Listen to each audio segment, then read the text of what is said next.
بصوا يا حبايبي، ادي البتنجان اللي احنا حمرناه اهو والفلفل. بس انا هبدا اخلله وارص كل طبقه على الثانيه. تمام. دي الدقه اللي انا عاملاها. الفلفل احمر وحاطه عليه ملح ومخزناه عندي في التلاجة. كل اللي انا حطيته دلوقتي شويه فلفل اسود، شويه كمون، شويه كزبره وليمون. ما حطيتش خل خالص، ده ليمون. هقلب اهو. تمام. هحشي الطماطم اهي. انا بفتح الطماطم زي كده 4. تمام. في الوردة كده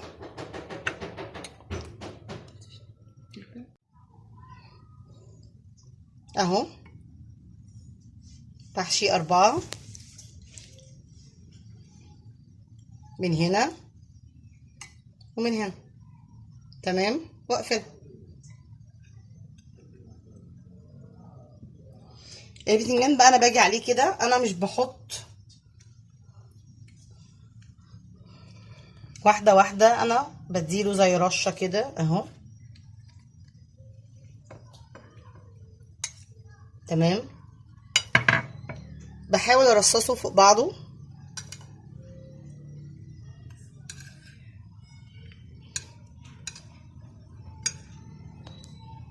واجيب الباقي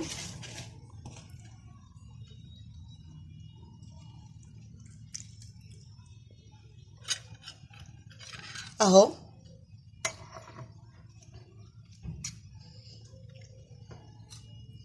لو الواحده مقفوله هتمسكي واحده واحده وتحشيها. تمام.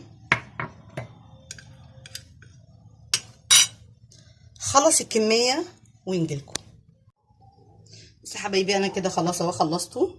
اخر حاجه بقى عصره ليمون كده حلوه عليها اهو.